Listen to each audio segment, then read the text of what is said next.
In 1825, London woke up to find dozens of its banks and hundreds of fortunes gone.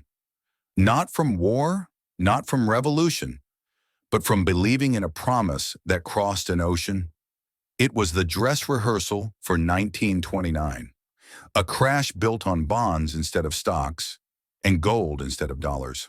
In 1815, Britain won the Napoleonic Wars and inherited a new problem, a mountain of peace capital. During the war, the government had issued bonds year after year, paying 5 to 6% interest. Interest payments poured endlessly into investors' accounts. During wartime, these funds were recycled into new bonds, keeping the engine running. But when peace arrived, the government stopped borrowing. The interest kept flowing into banks, but they only offered 2% on deposits. Merchants needed somewhere new to invest. Britain entered what historians would later call its first capital surplus. During wartime, banks held massive reserves of government interest income and local notes that had financed arms producers, grain suppliers, and the army's logistics. After the war, these borrowers vanished. Bank profits stalled. They desperately needed new clients. Just then, a story arrived from the other side of the world. Around 1820, newly independent republics across South America were breaking free from Spanish rule. These new governments needed funds for armies, ports, railways, and state machinery, but they had no tax systems, no central banks, so they sent delegations to London with a promise: lend us money, and we will become the next England. British capital and Latin American republics locked eyes. Latin America needed money. Britain's money needed an outlet. From that moment, the first global debt cycle was born. London's major houses, Herring, Barings, and others, became the intermediaries. They underwrote Latin American bonds. Banks purchased entire issuances with their own money, then resold to the market at a profit, but they went further. Unsold bonds were repackaged into combination packages, mixing debt from Peru, Chile, and Colombia. They claimed this diversified risk with neat interest summary tables. Some banks bundled these bonds into investment trusts, selling them to regional banks, insurance funds, and church trusts. These regional banks subdivided and resold them to smaller investors, merchant houses, savings banks, private clubs. This created a chain of packaging and distribution. Every layer could recover cash, transfer risk, and lock in profits early. This was the earliest form of layered debt packaging. It looked like innovation, but it was a system designed to delay collapse, making future risk look like present-day profit. Bond prospectuses read, 6% annual interest backed by gold. London newspapers proclaimed, South American prosperity, a new era of commerce. Investors weren't buying bonds. They were buying imagination.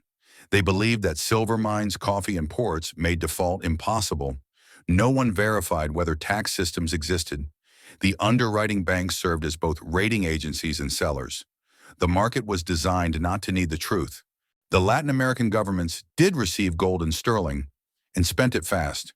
They repaid colonial war debts, paid their soldiers, built new administrations, and lost much to corruption and civil wars. They had no tax revenue, little export income. The first fatal fracture appeared. Once the borrowed money was spent, where would the interest come from? Debt terms required payment in pounds or gold, so governments printed paper money, used it to buy gold from local merchants, then shipped the gold to London. But as paper money depreciated, gold became increasingly scarce. The classic monetary spiral emerged. The more you print, the faster gold escapes. Latin American merchants spotted the gap. They exported gold to London, exchanged it for stable pounds, and used part of it to buy British goods, textiles, machinery, weapons, keeping the rest in London as profit. Those goods returned home and sold at sharply higher prices. And because paper money was collapsing, imports priced in foreign currency were rising even faster than local gold, creating a simple, reliable profit gap. Paid in depreciated notes, merchants bought local gold again and sent it back to London, repeating the cycle to fund their networks and next shipments. The worse the depreciation, the higher the arbitrage profits and the faster gold fled. This became history's first confidence reserve death spiral. By 1825, Latin American governments began delaying interest payments. But London investors still received their interest notices on time because banks advanced the payments with their own gold. They did this not from obligation, but from fear. To keep issuing new bonds and earning profits, underwriters had to maintain the illusion that old bonds still function. They used new investors' money to pay old interest, buying survival with delay. But the illusion couldn't last forever.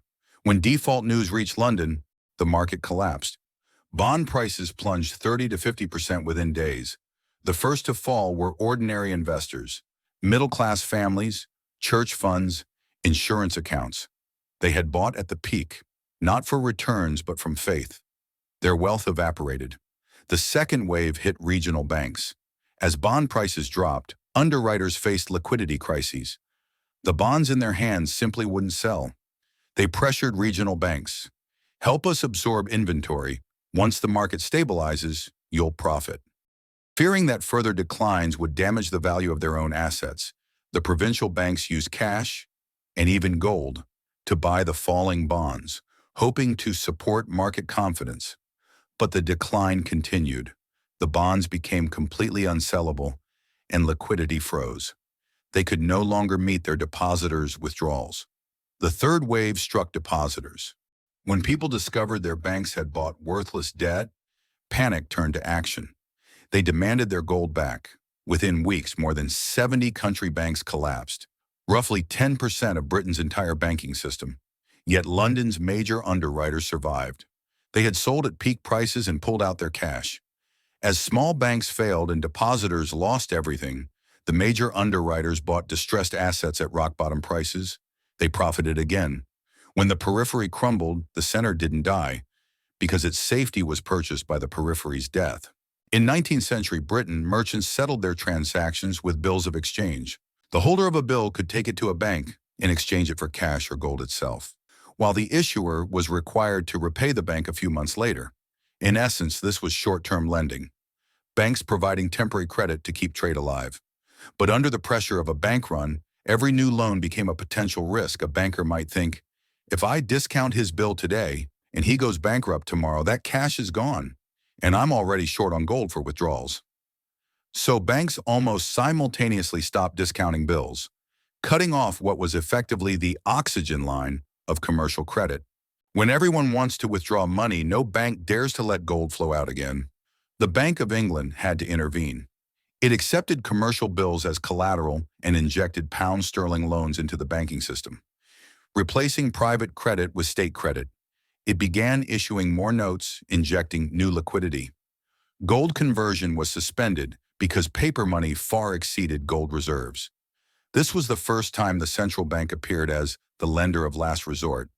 But this wasn't rescue, it was self-preservation. If the bill system collapsed, even the Bank of England would fail. To prevent market panic, the government pledged, if the bank's reserves proved insufficient, the Treasury would provide support. After the crisis, investors abandoned colonial bonds and returned to British government debt and gold. From that moment, finance was no longer a private gamble. The state became the final dealer. Money could still flow worldwide chasing profit, but it would always return to London, because only there could debt become money, trust become reality. 1825 wasn't an accident. It was the first time the financial system learned to rescue itself. Ever since 1873, 1890, 1929, 2008, every crisis has repeated the same ending. Profits flow from around the world back into private accounts at the center, while losses are paid for by the state and the public. The pattern was set. Thanks for watching. This is the floating ledger, decoding the systems we still live under. The modern world wasn't born in a moment. It was engineered over centuries by capital, law, and design. From medieval credit to modern markets, Europe and North America wrote the operating code of power, and we're still running on it.